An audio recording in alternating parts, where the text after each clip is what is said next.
반갑습니다. 오늘 1호 법회를 하는 날입니다. 날씨가 선선하고 좋아서 보니까 놀러 많이 가신 것 같아요. 보면 고속도로도 복잡하고 보면 여기 오시는 데도 되게 차가 막혔다고 하는데, 그래도 여기 또 다 모든 유혹을 뿌리치고 또 이 법회에 참석하신 분들 참 대단하십니다. 지금 온라인으로도 아마 듣고 계시는 분들이 많으실 텐데, 제가 오랜만에 경전을 가지고 한번 법회를 해보려고 합니다. 부처님께서 보면 굉장히 다양한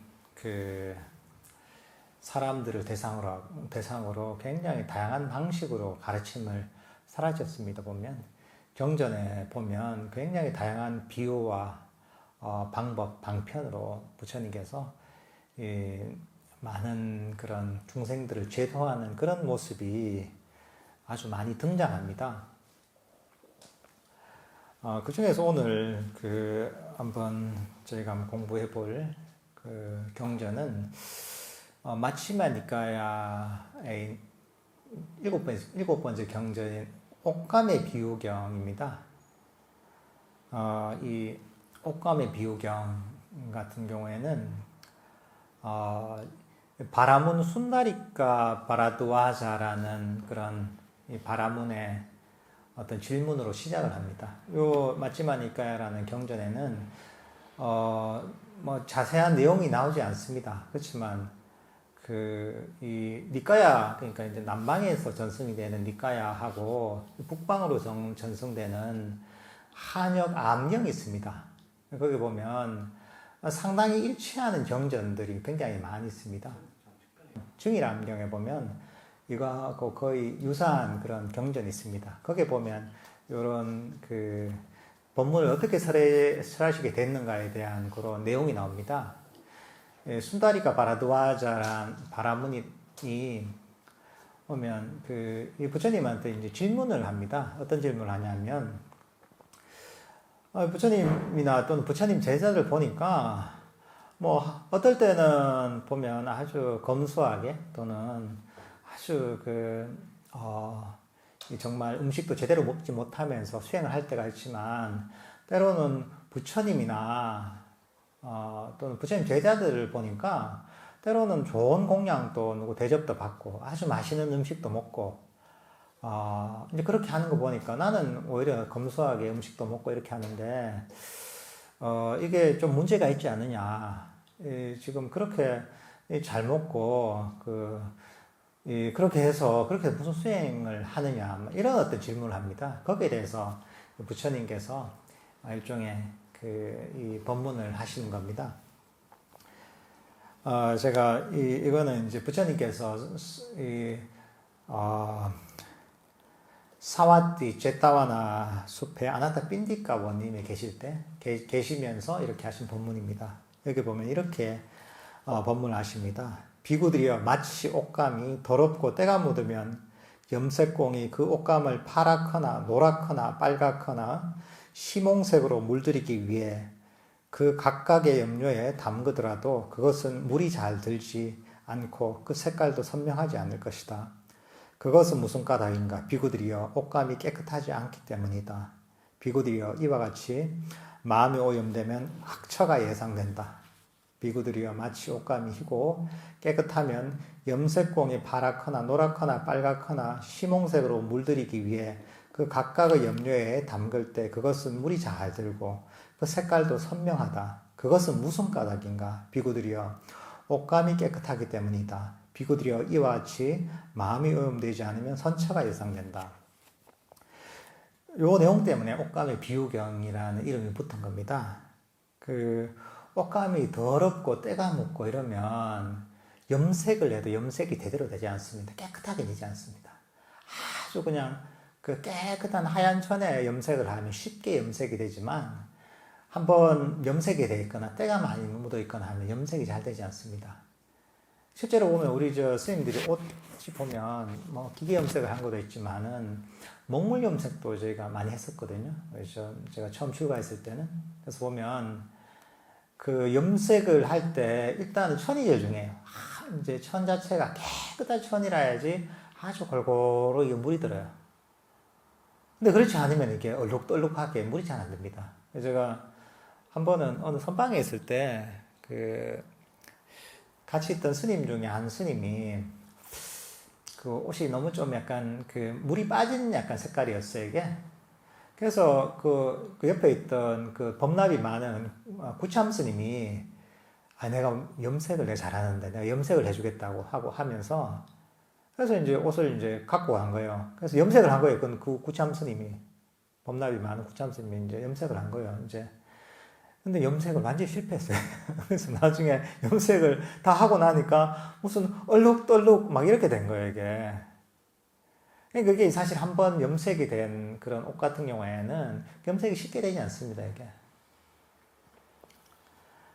마찬가지로 사실은, 우리 마음이, 이런저런 번뇌가 많고 본인의 생각이 꽉 차 있고 또는 이런저런 스스로의 잘못된 믿음들이 있으면 법이 제대로 부처님의 가르침이 제대로 들어갈 수가 없습니다, 이게. 이거 옷감이 이제 벌써 이제 지저분하고 염색이 한번 돼 있으면 염색이 제대로 되지 않듯이 똑같습니다. 우리 마음도 그런 오염원이라고 하죠. 오염원으로 벌써 오염돼 있으면 부처님 법으로 그 제대로 이제 아주 깨끗하게 물을 들이기가 굉장히 힘듭니다, 이게. 그래서 이제 이 부처님 가르침으로 깨끗하게 물들여서 오염원이 없는 아주 깨끗한 상태가 되면, 그러면 사실은, 그 부처님 법을 통해 선처에 태어난다고 하죠. 뭐, 선처라는 게 우리가 이게 악처에 태어나죠. 오염원이 있으면. 악처가 뭐냐 하면 아주 괴로운 세상이죠. 불교에서는 지옥, 악이, 축생, 보통 이걸 이제 악처라고 합니다. 그리고 선처라고 하면 그 이외에 인간으로 태어난다거나 또 욕계의 천상에 태어난다거나 또는 새끼 무섭게 태어난다거나 이런 어떤 그 행복한 세상을 이제 선처라고 합니다, 이제. 그러니까 이 오염원들에 완전히 물이 들어있으면 우리가 이제 결국은 죽고 나서도 아주 괴로운 세상에 태어나는 것이고, 오염원이 없이 깨끗한 마음이 아주 깨끗하고 청정한 상태가 되면, 그럼 이게 선처에 태어난다, 이런 말씀을 하십니다. 그럼 이제 여기서 오염원이 무엇인가를 밝히십니다. 그래서 이런 본문을 하십니다. 비구들이여 무엇이 마음의 오염원인가? 욕심과 그릇된 탐욕이 마음의 오염원이다. 악의가 마음의 오염원이다. 분노가 마음의 오염원이다. 적의가 마음의 오염원이다. 모욕이 마음의 오염원이다. 얕봄이 마음의 오염원이다. 질투가, 인색이, 속임이, 사기가, 완고함이, 뻔뻔스러움이, 자만이, 거만이, 허영이 마음의 오염원이다. 방일이 마음의 오염원이다. 들어보니까 다 안 좋은 거죠, 그죠? 욕심도 그렇고, 악의도 그렇고, 분노도 그렇고, 적의도 그렇고. 그래서 보면 이게, 첫 번째 보면 욕심과 잘못된 탐욕이 악이다, 이런 얘기 나왔습니다. 같은 얘기 같은데, 그죠? 근데 탐욕은 탐욕인데 왜 잘못된 탐욕이라고 얘기했겠습니까, 이게? 좀 특이하죠, 그죠? 근데 사실, 우리가, 일단 우리를 움직이는 원동력은 이 탐욕입니다, 이게. 중생들을 움직이는 것은. 근데 우리가 경전을 봐야지 하는 것도 욕심이죠, 그죠? 수행을 해야지 하는 것도 욕심입니다. 그렇지만, 그것은 그런 욕심, 탐욕의 측면이 있지만, 이제 그런 것을 통해서 우리를 욕심과 탐욕에서 벗어나게 만드는 원동력이 되는 것이거든요. 수행을 해서 내가 뭔가 좀 뭔가 부처님 가르침을 따라봐야지 하는 것도 사실은 거기에는 원함과 욕심이 있는 겁니다. 그렇지만, 그걸 통해서 우리는 부처님 가르침을 실천하게 되고, 실천을 통해서 근본적으로 그런 탐욕과 욕심에서 벗어나게 되는 겁니다. 그런 건 사실은, 탐욕 중에서 바른 탐욕이죠. 이제 처음에는 아주 유익한 것이죠, 이게. 그렇지만 이게 뭐 그런 게 아니라 나를 오히려 고통에 빠지게 만드는 결과적으로 이런 어떤 것들이 잘못된 탐욕이다 할 수가 있는 것이죠. 여러 가지가 있습니다. 분노, 당연히 적이 이런 것들도 다 오염원이죠. 우리 5가지 장애에 대해서 여러 번 얘기했잖아요. 어떻게 보면 이게 5가지 장애를 좀 더 세분화 시켜놓은 거라고 할 수가 있습니다. 여긴 16가지 정도로 설명을 했는데 뭐 여러 가지가 있습니다. 속임과 사기도 뭐 오염원이고, 허영도 오염원이고, 게으름도 오염원이고, 자만도 오염원이다 이렇게 합니다. 특히 이제 자만 같은 경우에는 보통 사람들이 일반적으로 생각하는 자만하고 조금 다릅니다. 자만은 뭡니까? 내가 잘났다 하는 게 자만이라고 얘기잖아요, 그죠? 그렇지만 이 불교적인 자만은 뭐냐 하면 내가 남들보다 낫다 이렇게 얘기하는 것도 자만이죠. 일반적으로 생각하는 자만이죠. 내가 못하다 이런 것, 내가 남들보다 못하다는 것도 자만입니다. 그것도 남이나 나나 똑같다 이것도 자만입니다. 그러니까 내가 낫다 못하다 내가 동등하다 이렇게 분별하는 것 자체가 사실은 그게 벌써 자만입니다. 이게. 불교적으로 얘기하는 자만은 사실은 일반적인 거하고 조금 다른 거죠. 이런 것들이 사실 오염원이라고 하십니다. 이게 바로 우리를 괴로운 세상으로 이끌게 되는, 괴로움으로 이끌게 되는 원인이라는 것이죠. 그럼 이제 이런 어떤 오염원들을 어떻게 하라고 하시냐면 이렇게 얘기하십니다. 이런 욕심과 그릇된 탐욕이 마음의 오염원이다라고 알아서 욕심과 그릇된 탐욕이라는 마음의 오염원을 버린다. 이렇게 하면서 쭉 이제 이 다른 오염원을 이해하고서 버리도록 얘기하십니다. 당연히 이제 이런 오염원을 이해하고 버려야 되겠죠. 왜냐하면 이게 고통의 원인이기 때문에. 이게 어떻게 보면 수행의 과정이기도 하죠. 그리고 이렇게 오염원들을 버리면 그럼 어떻게 되느냐에 대해서 다음에 설명하십니다. 이런 오염원을 버릴 때 바로 이제 부처님과 부처님의 가르침과 승란에 대한 아주 청정한 믿음이 생긴다고 합니다. 이렇게 이제 법문을 하십니다. 이런 오염원들을 버릴 때 부처님께 흔들리지 않는 믿음을 지닌다. 이런 이유로 그분 세종께서는 아란이시며 완전히 깨달은 분이시며 명지와 실천을 구족한 분이시며 피안으로 잘 가신 분이시며 세간을 잘 아시는 분이시며 가장 높은 분이시며 사람을 잘 길들이는 분이시며 하늘과 인간의 스승이시며 부처님이시며 세존이시다라고. 그 다음 그는 법에 흔들리지 않는 깨끗한 믿음을 지닌다. 법은 세존에 의해 잘 설해졌고 스스로 보호할 수 있고 시간이 걸리지 않고 와서 보라는 것이고 향상으로 인도하고 지자들이 각자 알아야 하는 것이다. 또 그는 승가에 흔들리지 않는 깨끗한 믿음을 지닌다. 세존의 제자들의 승가는 잘 도를 닦고 바르게 도를 닦고 참되게 도를 닦고 합당하게 도를 닦으니 내상에 8단계의 사람들이다. 이러한 세존의 제자들의 승가는 공양받아 마땅하고 선사받아 마땅하고 보시받아 마땅하고 합장받아 마땅하며 세상에 위없는 복밭이다라고. 그러니까 이런 어떤 오염원들을 버렸을 때 부처님과 부처님의 가르침과 승란에 대한 확고한 그런 어떤 믿음이 생긴다고 합니다. 이게.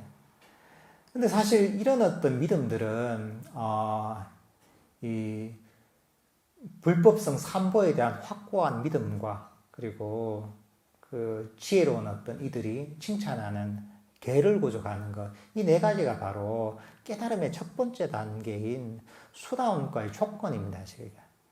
정말 확고한 어떤 이 불법성 삼보에 대한 믿음과 그리고 청정한 계를 구족했다면 그런 사람은 사실 수다원인 거죠. 그러니까 단순히 우리가 생각하는 그냥 신앙으로 믿는다 이런 차원하고는 완전히 다른 측면이 있는 것이죠. 그리고 이것들은 단순한 믿음만 가지고 되는 게 아니라 그런 오염원들을 상당히 제거해야지 사실은 이런 어떤 불법성 산보에 대한 그 믿음이 생기는 것이죠. 이런 어떤 이 믿음이 생겼을 때, 산보에 대한 믿음이 생겼을 때, 이것으로서, 그러니까 이제 오염원을 버리고, 그리고 산보에 대한 믿음이 생기면 어떻게 되냐면, 이렇게 얘기합니다. 부처님께 움직이지 않는 깨끗한 믿음을 지녔다라고 생각하면서, 그 결과와 영감을 얻고, 원인에서 영감을 얻으며 법과 관계된 환희를 얻는다. 환희하는 자에게는 희열이 생긴다. 희열이 있는 자는 몸이 경안하다. 몸이 경안한 자는 행복을 경험하고 행복한 자는 삼매된다. 그러니까 오염원을 버리고 바른 어떤 부처님에 대한 바른 믿음이 생기고 그 믿음을 통해서 환희가 생기고 희열이 생기고 희열이 생기면 몸이 경안해지고 경안한 자는 행복하고 행복한 자는 삼매된다. 이게 어떻게 보면 불교에서 얘기하는 인과적 어떤 불교 수행의 인과적 결과를 여기서 잘 표현하고 있는 겁니다. 그러니까 사실 믿음이라는 것, 부처님에 대한 믿음, 가르침에 대한 믿음, 승단에 대한 믿음이라는 것 자체가 사실은 어떤 희열과 경안과 행복과 삼매를 이끌어내는 원인이 되는 겁니다, 이게.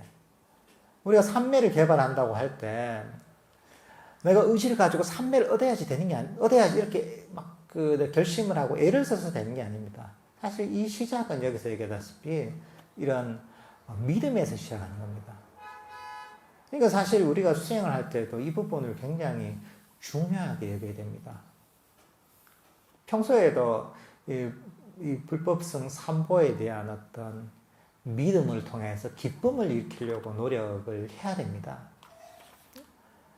여기에도 나와 있지만 이 부처님이 위대한 분이잖아요. 그동안 없었던 이런 깨달음의 이런 가르침을 전해주셨고 그리고 이 세월이 벌써 2600년이 지났습니다. 이게. 그럼에도 불구하고 우리가 이 가르침을 배울 수가 있잖아요. 얼마나 대단한 인연입니까 이게. 그리고 이제 그분은 그 세상의 모든 괴로움에서 벗어나신 분이고 그 길을 가르쳐 주신 분이잖아요. 그 세상에 이런 분 없는 거죠, 이게. 근데 그 가르침을 지금 2600년이 지난 이런 정말 이 2600년의 시간을 건너서 지금 우리가 이 가르침을 부처님을 알고 그 가르침을 배울 수 있다는 것 자체가 어마어마하게 사실 대단한 겁니다, 이게.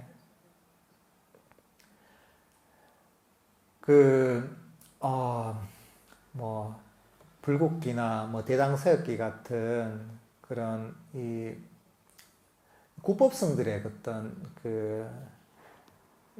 이제 그런 어떤 일화를 담은 그런 책들을 보면 당시에 이 법을 정말 구하는 게 너무나 힘든 과정이었습니다. 이게. 중국에서만 가려고 해도 고비 사막을 지나서 또 천산산맥을 넘어가지고 그러다 보면 정말 목숨을 걸고 이렇게 가야 됩니다.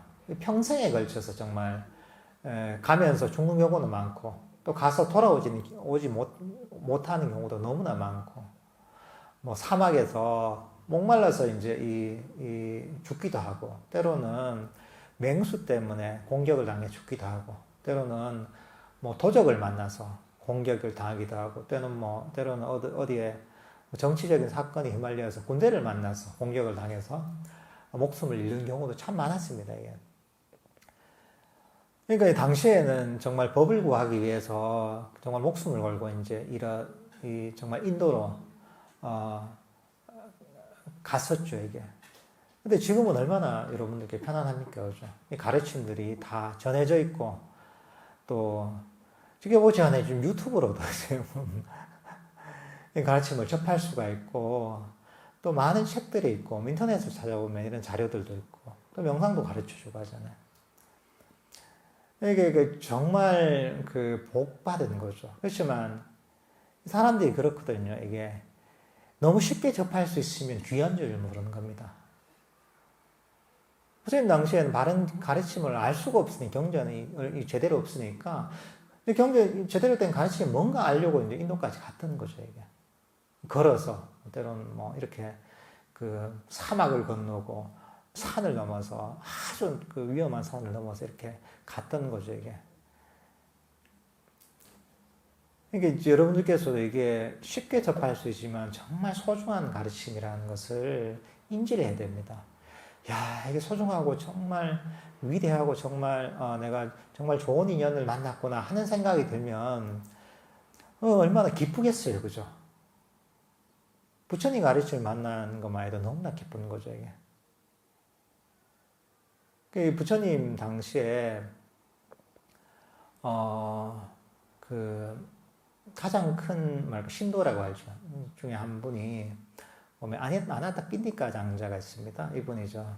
이 제타바나 정사, 기원 정사를 지어서 보시하신 그런 거사님인데 이분도 처음에 이제 그 어디 주위에 소식을 들은 게 여기 부처님께서 오신다 이런 얘기를 들은 거예요. 근데 깜짝 놀란 거야. 어떻게 얘기하냐면 야, 이렇게 부처님이라는 얘기를 듣는 것만 해도 너무나 힘든데 실제로 그런 분이 있단 말이야 하면서 깜짝 놀라게 되죠. 사실은 이런 부처님이라는 존재에 대해서 그런 얘기를 듣는 것만 해도 굉장히 힘든 것입니다. 그렇지만 여기에 바른 가르침을 배우고서 더군다나 바른 수행의 길을 갈 수 있다는 것 자체가 굉장한 복인 거죠, 이게. 그러니까 이런 것들을 잘 음미하고 여기에 감사할 줄 알아야 됩니다. 거기서 사실 신심이 생기고 그런 어떤 이 신심 속에서 어떤 그 희열과 기쁨이 생기고 그리고 희열과 기쁨 속에서 기쁨을 통해서 몸과 마음이 경안해지고 몸과 마음이 경안해졌을 때 행복해지고 행복해졌을 때 이제 삼매되는 겁니다, 이게.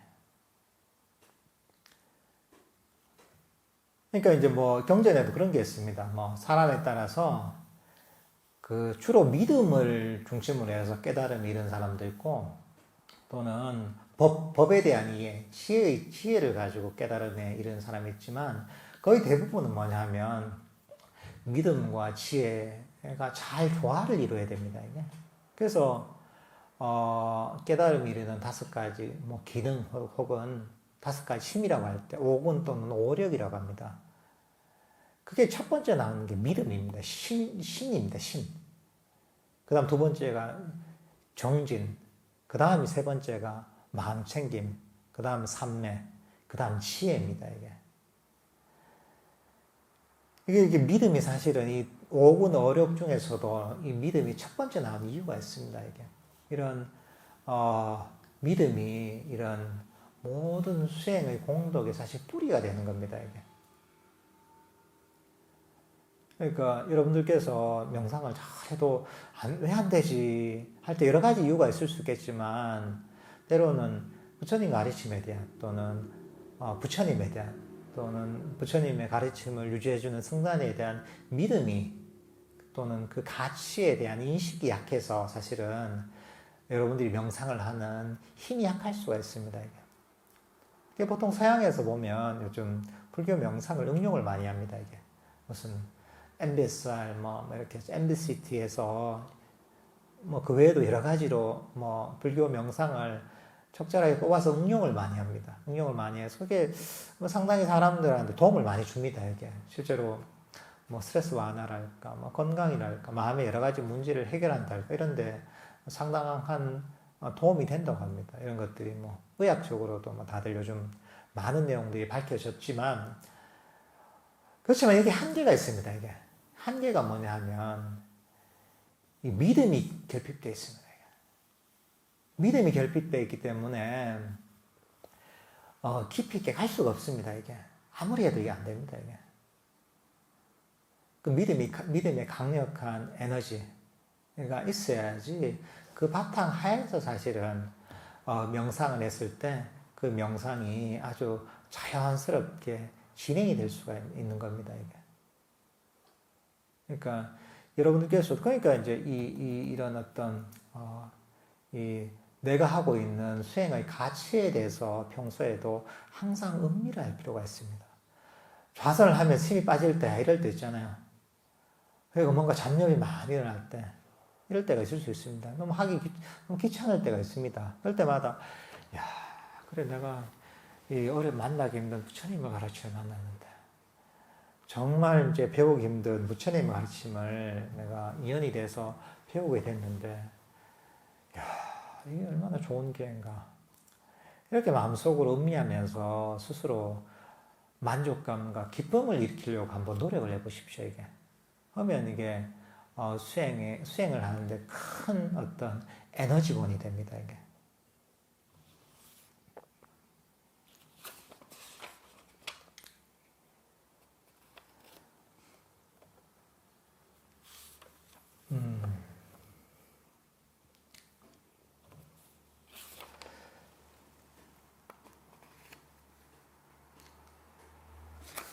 다음에 이제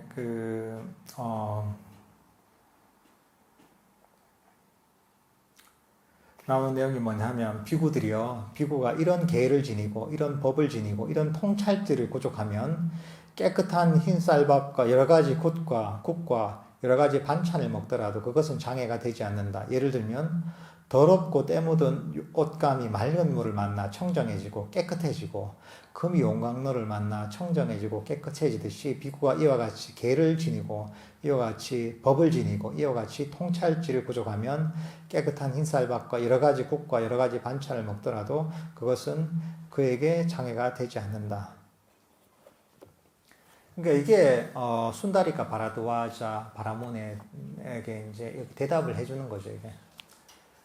그러니까 수행자들이 때로는 정말 밥을 굶기도 하고 아주 거친 음식을 먹기도 하지만 때로는 뭐 신도들이 주는 아주 맛있는 음식을 먹더라도 이것이 문제가 되지는 않는다는 거죠. 그 중요한 것은 사실 어떤 마음을 가지고 어떻게 마음을 닦고 있느냐가 중요한 것이죠.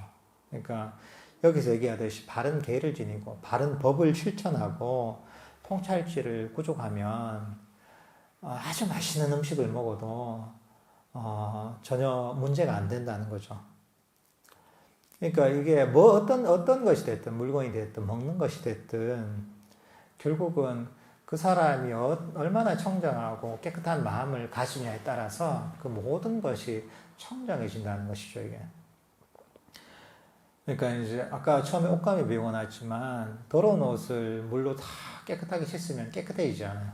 그리고 불순물이 든 금을 재련을 하면 아주 정제된 순금이 되잖아요. 마찬가지로 아주 바르게 개정애를 실천하는 그 수행자는 모든 것들을 음식이 됐든 물건이 됐든 뭐가 됐든 간에 그것을 청정하게 만든다는 거죠.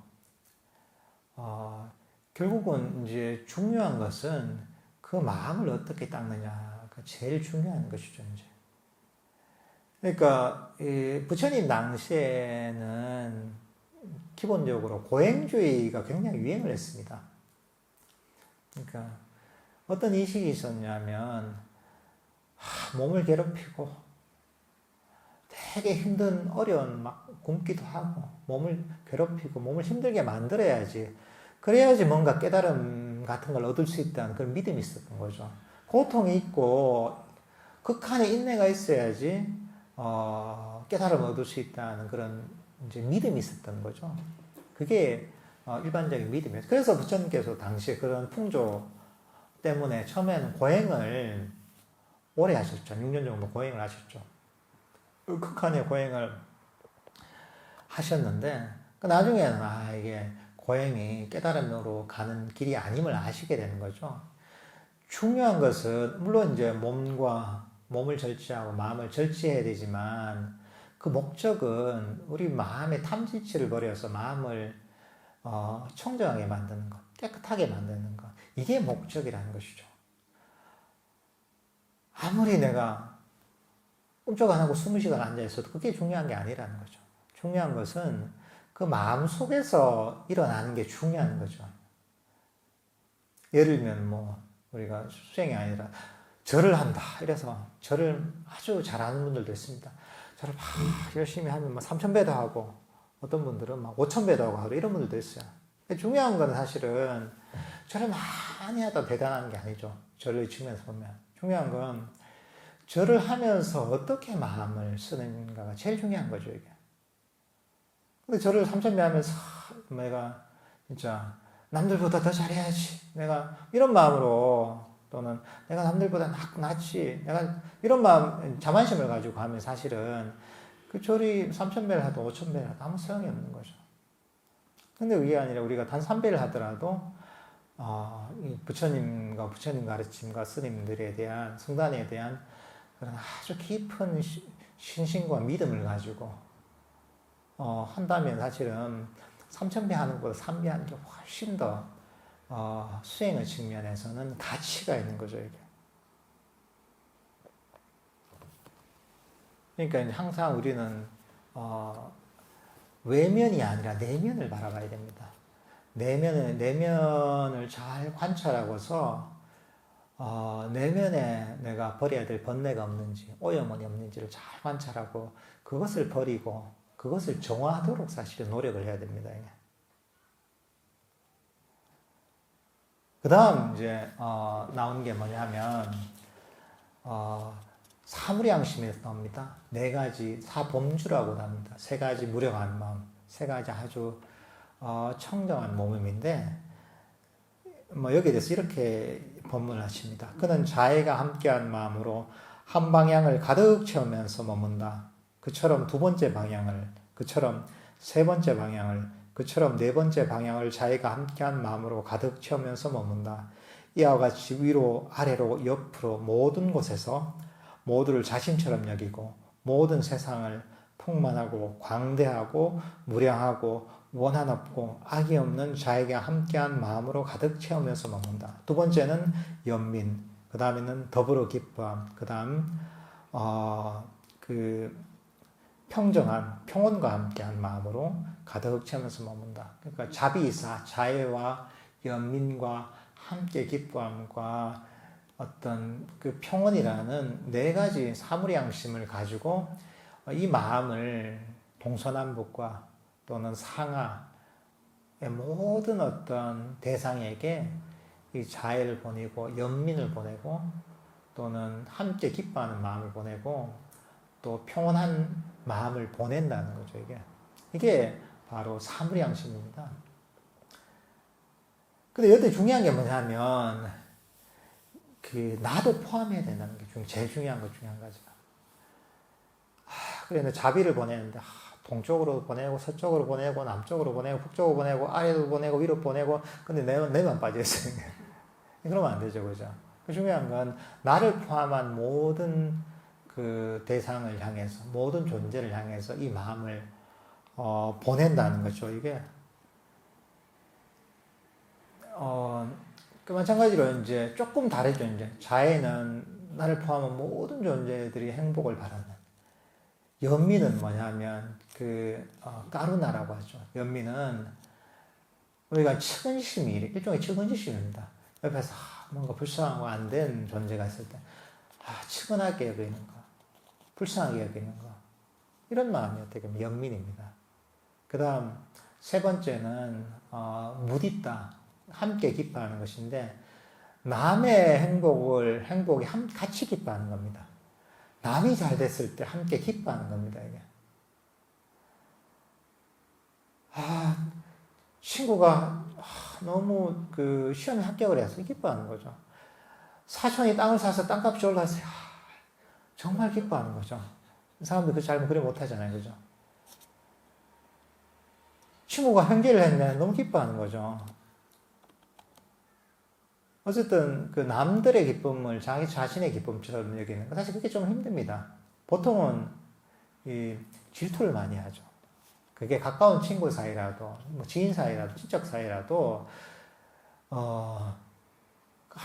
그게 잘 되면 왠지 그러면 안 될 것 같은데 왠지 마음속에서 약간 불편함이 생기는 경우가 많죠, 그죠? 때로는 주위 사람이 뭔가 조금 안 되면, 이게, 말로는 이게 참 안 됐다 하지만, 마음속으로는, 왠지 그냥 기분이 조금 좋은 이런 경우도 있죠, 이게.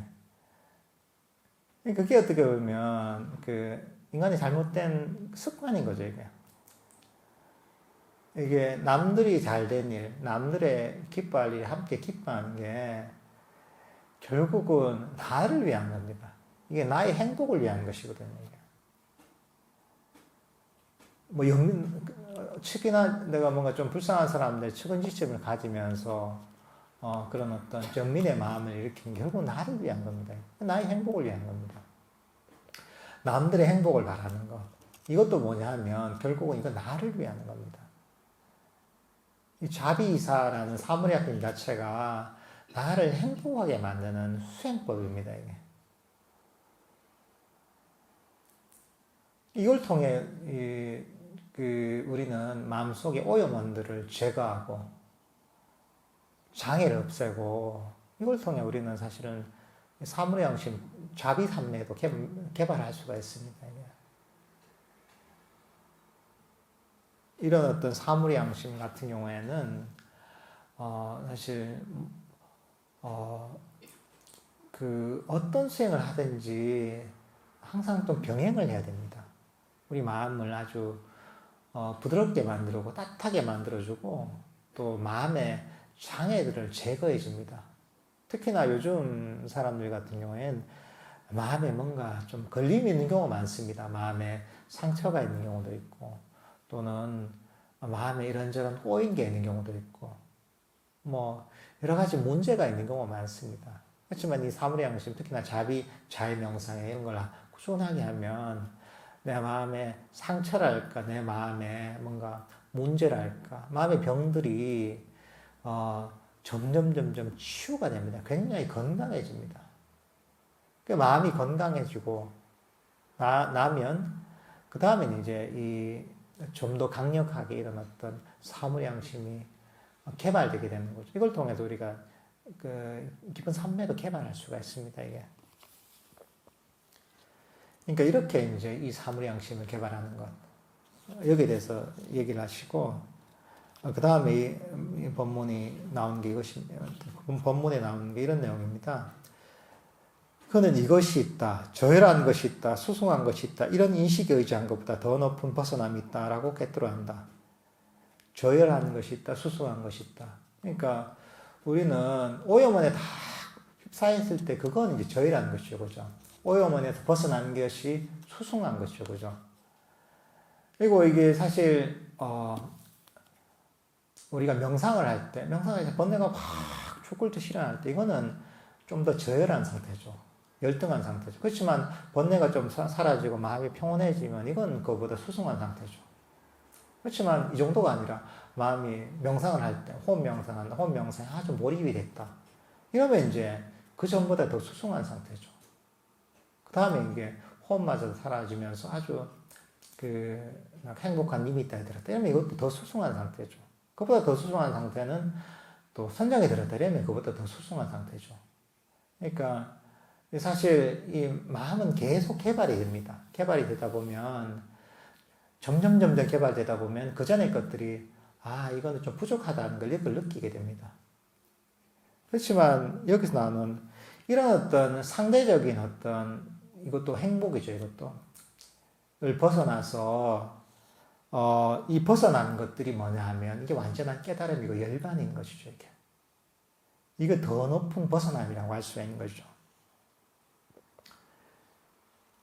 그러니까 이게 바로 열반의 이런 경지를 얘기하는 것이고 이와 같이 알고 볼 때 그는 감각적 욕망에서 기인한 번뇌에서 마음이 해탈한다.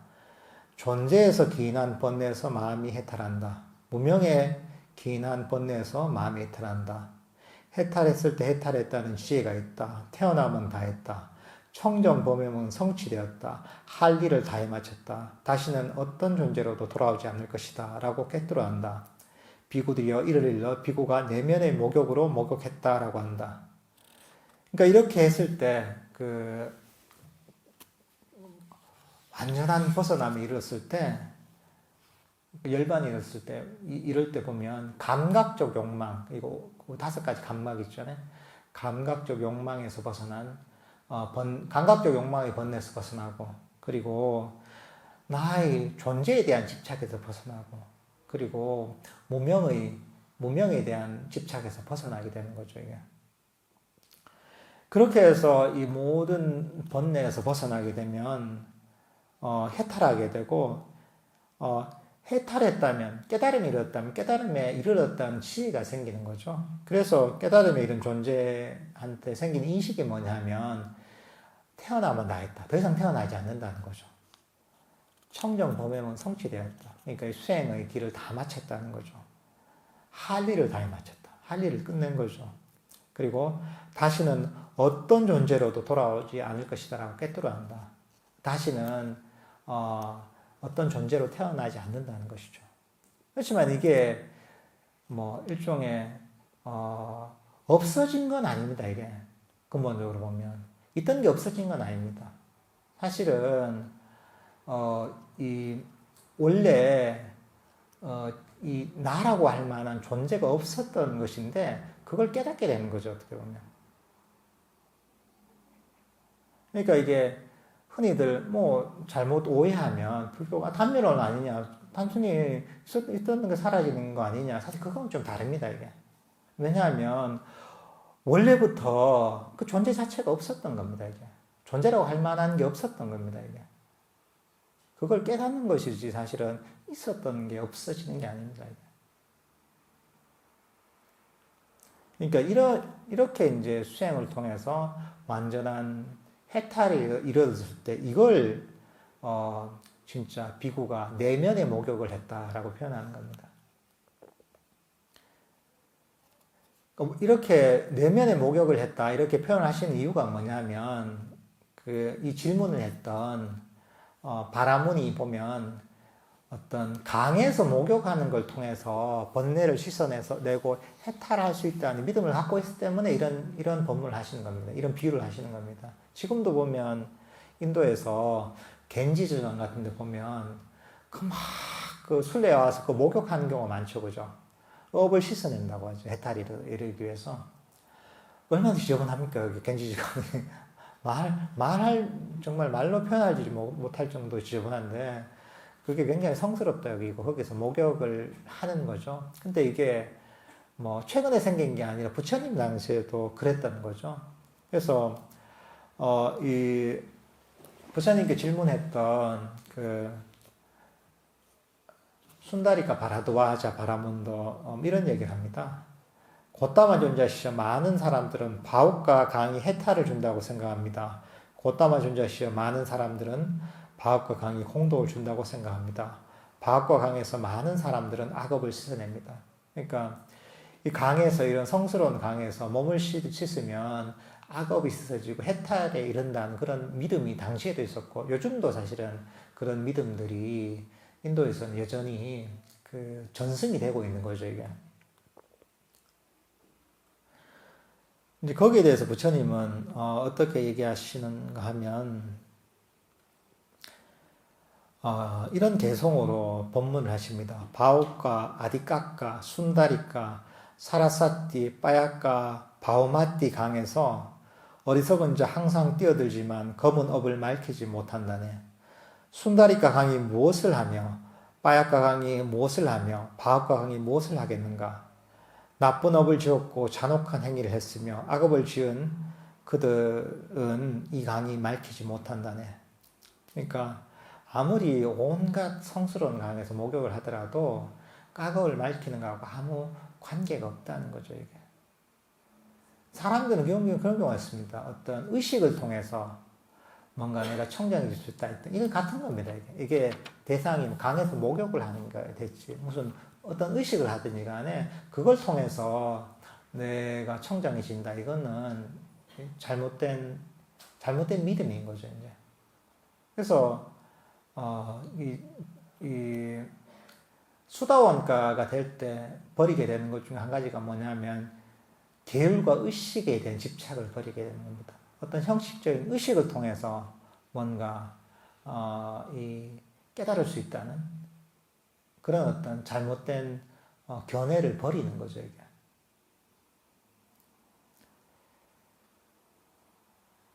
청정한 자에게는 나날이 팥구나의 보름날이요 포살일이니 마음이 청정하고 몸의 행위 등이 깨끗한 자는 항상 설계를 부족한 것이네. 바라문이여 그대는 바로 여기서 목욕을 하라. 모든 존재들에게 안언을 베풀라. 만일 그대가 거짓말하지 않고 생명을 해치지 않고 주지 않은 것을 가지지 않고 믿음이 있고 인색하지 않으면 가야강에 갈 필요가 뭐 있겠는가. 우물도 그대에게 가야강이 되리. 그러니까 여기서 5개를 가지고 얘기하죠. 거짓말하지 않고 생명을 해치지 않고 주지 않는 것을 가지지 않고 믿음을 가지고 인색하지 않고 그리고 다른 존재들에게 편안함을 베풀고 이렇게 되면 이게 보면 바로 스스로를 청정하게 만든다는 것이죠. 그러니까 이 단순한 목욕을 하는 의식을 통해서 우리의 업이 맑혀지고 청정해지는 것이 아니라 여기서 얘기하는 이 어떤 바른 행동을 통해서 살도운망조라고 하는 바른 행동을 통해서 우리의 어떤 업이 맑혀지고 그리고 악업이 소멸된다 이렇게 얘기하시는 거죠. 이 본문을 듣고서 이제 순다리카 바라드와자 바라문은 부처님께 귀의를 하게 됩니다. 귀의를 하고서 출가를 하게 됩니다. 출가를 해서 이 바라드와자 존자는 은둔하여 방일하지 않고 열심히 스스로 독려하며 지내면서 나중에는 청정보명을 완성하고 아라한 중에 한 분이 되게 됩니다. 그러니까 요즘하고 조금 많이 다르죠, 그죠? 부처님 당시에 어떤 사람들이 가졌던 특히나 그런 믿음들이 있었던 겁니다, 이게. 하지만 거기에 대해서 이제 부처님은 법의 관점에서 그 사람에게 적절한 어떤 비유를 가지고 이렇게 가르쳐서 깨우치는 거죠, 이 사람을. 그래서 사실 이 가르침들의 다양성이 있는 겁니다. 부처님께서 똑같이 하지 않고 그 사람에게 맞춰서 적절하게 이제 그 사람이 설득될 수 있도록 법문을 하시다 보니까 부처님의 가르침이 굉장히 다양하게 되는 겁니다. 그래서 많은 가르침이 생기게 되는 겁니다. 이제 요게 옥감의 비유경이라는 경전입니다.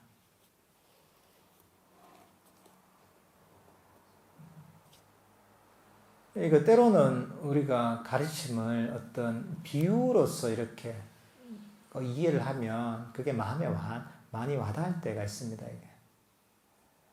왜냐하면 우리 기본 원리, 우리 가르침의 원리를 알더라도, 가르침의 기본을 알더라도, 결국은 그게 가슴에 깊이 와닿아야 되거든요. 깊이 와닿아야지, 그게 본인의 치유가 되거든요. 근데 머릿속에서만 이게 돌다 보면 돌다가 이게 머릿속에 도는 어떤 법에 대한 이해가 가슴까지 내려오지 않으면 그러면 수행을 하는데 큰 도움이 되지가 않습니다, 이게. 똑같은 가르침을 들어도 어떤 사람한테는 그 가르침이 굉장한 큰 변화를 이끌어내고 때로는 똑같은 가르침이 어떤 사람한테는 별 변화를 이끌어내지 못하는 경우가 있습니다, 이게. 그게 뭐냐면 그런 거죠. 여기 옥감의 비유의 경에 나오는 것처럼 이 본인의 본인을 가득 채우고 있던 기존의 생각들, 고정관념들 또는 견해들을 싹 비워야지 법의 가르침이 그대로 스며들 수가 있는 거죠. 근데 그게 아니라 내가 원래 갖고 있던 거 다 가지고 그 다음에 또 다른 걸 하나 필요한 거 있으면 더 하려고 하면 법이 제대로 들어올 수가 없습니다. 그리고 그게 깊이 가슴까지 그 가르침이 스며들 수가 사실 없는 겁니다, 이게. 그러니까 이게 법에 대한 어떤 순수함을 가지는 거, 이게 굉장히 중요합니다, 이게. 여러분들께서도, 내가 부처님 가르침을 듣고 배우고 실천할 때 정말 내가 갖고 있던 어떤 믿음이나 고정관념을 다 버리고서 있는 그대로 그 가르침을 받아들이는가, 그걸 한번 스스로 한번 점검해 보십시오. 그리고 여기서 얘기했던 불법성 삼보에 대한 믿음, 이것들이 정말 내가 충분한가, 이것도 한번 점검을 해 보십시오. 그런 어떤 불법성 삼보에 대한 믿음이 강력하면 강력할수록 이 법을 실천했을 때 그 힘이 더 강력해집니다, 이게. 그러니까 여러분들께서도 오늘 이 경전을 한번 경전에 대한 법문을 들은 것을 계기로 해서 이 경전의 내용들을 한번 실천해보는 이런 어떤 시간을 가지셨으면 좋겠습니다.